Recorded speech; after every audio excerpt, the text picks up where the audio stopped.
देखिए, मेरा नाम संदीप कुमार है और मैं देवघर से हूँ। दोस्तों, अगर हम नेटवर्क मार्केटिंग के करियर के बारे में थोड़ा सा बात करें, थोड़ा पिछले करियर के बारे में अगर बात करें तो बड़ा मेरा जिंदगी बड़ा अजीब रहा है। पिछले 8 साल बहुत तरह से बदला है जिंदगी, बहुत सारी चीज़ें हमको इस लाइफ ने सिखाया है। कुछ चीज़ें मैं बताऊंगा कि क्या क्या मेरे साथ हुआ है। नेटवर्क मार्केटिंग हमारी ज़िंदगी के अंदर 2013 में आता है। तब मैं कॉलेज में पढ़ाई कर रहा था और उसी दौरान बिजनेस देखने का मौका मिलता है।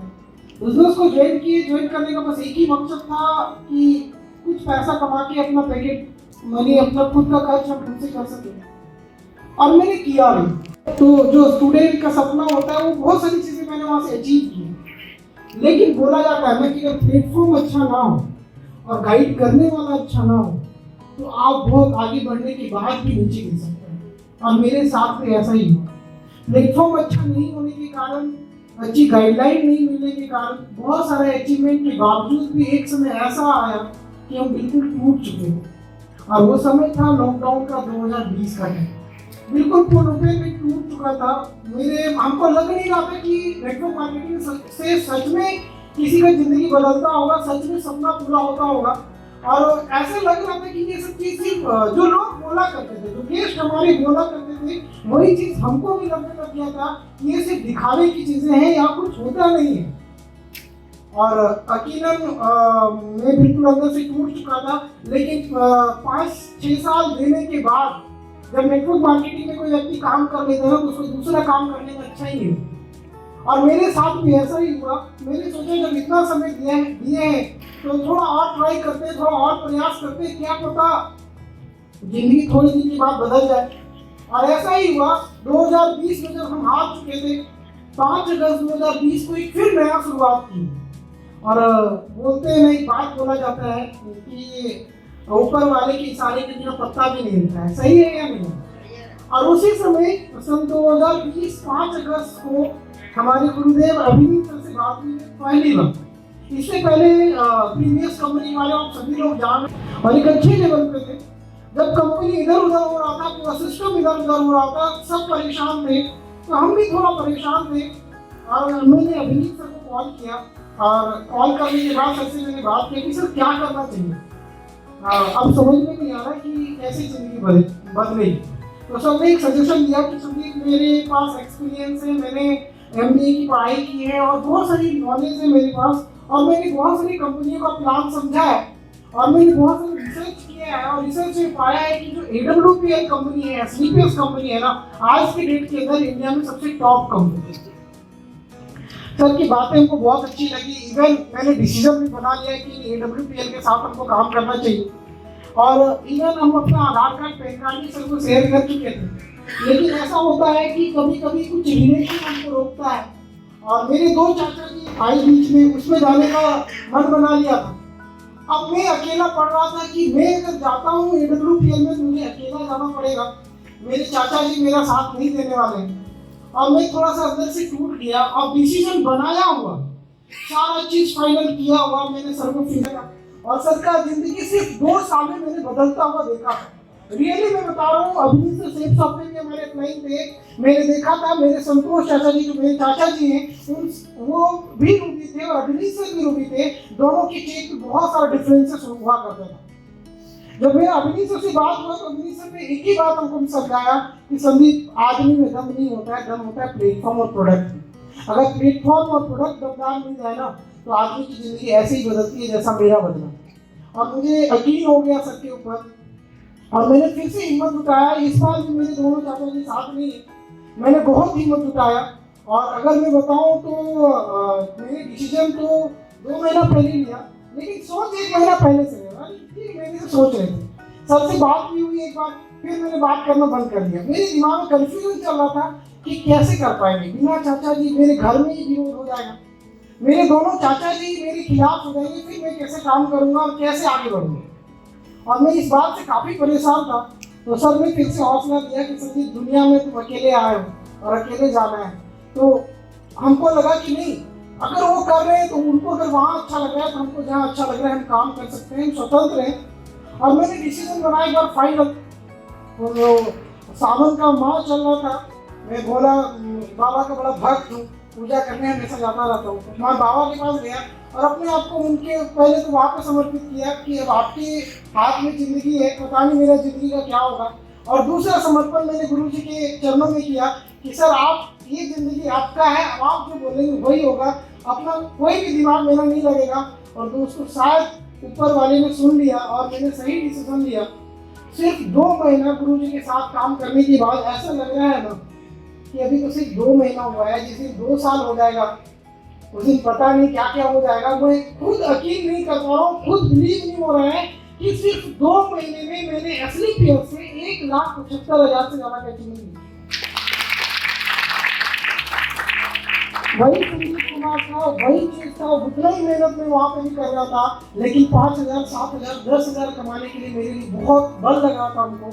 और वही संदीप आज भी है और कितना सारा चेंजेस हो चुका है। उसके पीछे रीजन बस मेरे अंदर कोई ताकत नहीं है दोस्तों। अगर गुरु जी का आशीर्वाद नहीं मिला होता और गुरु जी का साथ नहीं मिला होता तो शायद ये नहीं हो पाता। मैं चाहूँगा गुरु जी के लिए जोरदार ताली। गुरु जी से मैंने वादा किया है कि सर जो आप बोलेंगे मेरे लिए वो आखिरी शब्द होगा, उसके आगे मेरे लिए कुछ नहीं होगा। और यही ये बिजनेस चाहता भी है दोस्तों। और मैंने ये बात समझ लिया था कि अगर आप एक सच्चा गुरु किसी व्यक्ति को मान लेते हैं, एक सच्चा गुरु आप किसी को मान लेते हैं और उसकी हर बात को अगर फॉलो करते हैं ना, बिना किंतु परंतु का, बिना कोई सवाल उठाए, बिना कुछ पूछे, जो गुरु जी बोल दिए उस पर अगर आप कायम रहते हैं ना तो आपको सफल होने से कोई नहीं रोक सकता है। और पिछले 2 महीने में मैंने वही किया है, जो बात मेरे गुरु जी ने मुझे बोला मैंने हाँ में हाँ मिलाया और कर दिया। मैं फर्स्ट एक प्रोग्राम करवाया था, हेल्थ अवेयरनेस प्रोग्राम।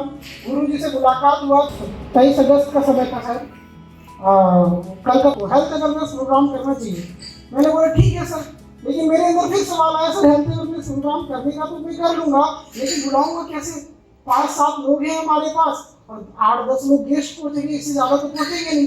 लेकिन सर ने ऐसा टेक्निक सिखाया, ऐसा आइडिया मुझे दिया जो मैंने कभी कल्पना भी नहीं किया था। और यकीन मानिए दोस्तों, आज तक जितना भी सेमिनार होता आ रहा था देवघर में पिछले 2-3 साल से, मेरे 5-7 से ज़्यादा लोग नहीं पहुँचते।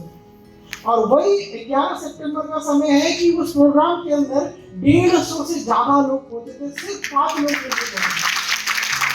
ये पावर है, ये पावर है गुरु जी के आशीर्वाद। तो मुझे यकीन ही नहीं हो रहा था भीड़ देखिए कि मेरी टीम है, मेरे लोगों ने इतने लोगों को बुलाया, मुझे यकीन नहीं हुआ। और उसके बाद फिर से बात हुआ तो सबका बैक टू बैक आशीर्वाद मिलता रहा। और सबने फिर मेरे देवघर में LDP किया और उस LDP का नतीजा है कि मेरी टीम से 2 लोग यहाँ पे जैसलमेर क्वालिफाई बैठे हुए हैं, चंदन जी और विपिन जी के लिए मैं चाहूँगा जोरदार ताली। ये पावर है इस बिजनेस का, ये हमको अब समझ में आ रहा है। एक समय आ जाता जब मैं बिल्कुल टूट गया था और SLPS ज्वाइन करने से पहले मैंने ये बात मान लिया था कि अभी नेटवर्क मार्केटिंग में करियर नहीं है, कुछ और काम करना। लेकिन भगवान को कुछ और मंजूर था। उन्होंने ये सोचा कि अगर तुम 7-8 साल मेहनत की हो इस बिजनेस में तो तुमको यहीं पे कामयाब होना है, यहीं पे सफल होना है। और फिर गुरु जी से मुलाकात करवा दिए और गुरु जी का एक मुलाकात और आज हम यहाँ पे। सर का एक बात बहुत अच्छे से उनको आज भी याद है, जब मैं 12th में पढ़ता था पहली बार सर मेरे गांव गए हुए थे। मेरा गांव का नाम है बसुटी, चकाई ब्लॉक में आता है। सर मेरे गांव में गए थे और उसमें मेरे फादर काम किया करते थे सेल शॉप में। और मैंने मीटिंग में गया था पापा के साथ और पापा के बगल में ही बैठा था। सर ने मुझे देखा और मुस्कुरा के बोला कि जिस दिन ये नेटवर्क मार्केटिंग करने लग गया, ये बिजनेस करने लग गया ना, तो एक समय ऐसा आएगा जब तक इसका शादी होगा और जब इसके बच्चे होंगे ना, तो आज शायद आप बाइक से चल रहे हैं, इसके बच्चे जब घर में आएंगे ना तो वो कार से आएगा। और आज सब वो बात सच हुआ है। आज से 25 दिन पहले मेरी बेटी आई और मेरे कार से आई थी। वो आपकी आशीर्वाद की, शायद कहीं ना कहीं वो आशीर्वाद भगवान कहीं ना कहीं सुने हुए थे और सर का आशीर्वाद लगा और ये संभव हो पाया।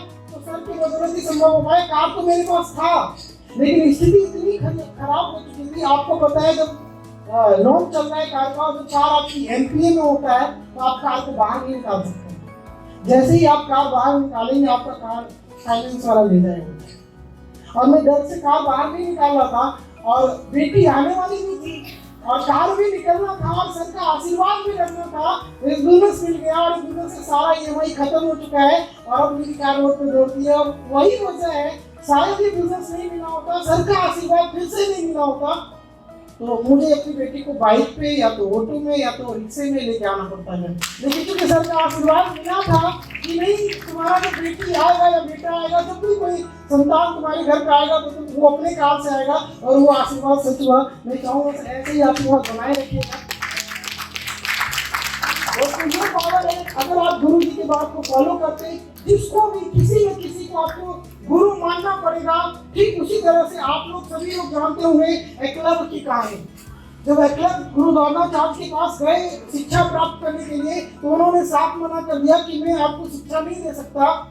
और उन्होंने चूंकि उन्हीं को गुरु माना था, तो उन्होंने एक बालों की उनका मूर्ति बनाया और उनके सामने देख के उनको गुरु मान के वहीं पे वो शिक्षा ग्रहण किया करते थे। और आप सभी लोग जानते हैं कि अर्जुन से भी ज्यादा बड़ा धनुर्धारी बन गए थे एकलव्य। लेकिन कुछ गुरु ऐसे होते हैं, रियली में ऐसे होते हैं, कि जब उनको पता चला कि इतना बड़ा वो अर्जुन से भी ज्यादा बड़ा धनुर्धारी बन चुका है, तो उन्होंने क्या मांग लिया उनको जाके, दाहिने हाथ का अंगूठा, जिसकी बदौलत वो उनका जितना भी अंदर शक्ति था सब खत्म हो सकता था। लेकिन उन्होंने एक बार भी नहीं सोचा और अपना अंगूठा काट के उनके चरणों में रख दिया। ऐसे होनी चाहिए गुरु भक्ति, ऐसी होनी चाहिए। एक बार के लिए अगर आप गुरु बोल दिया ना, और उससे हो लग रहा है अगर आपको कि हमारी सारी चीज खत्म हो जाएगी, तो भी आपको उनकी बात को मानना चाहिए। और अगर आप मान गए तो आपको जिंदगी में आगे बढ़ने से कोई नहीं रोक सकता है। Thank you so much.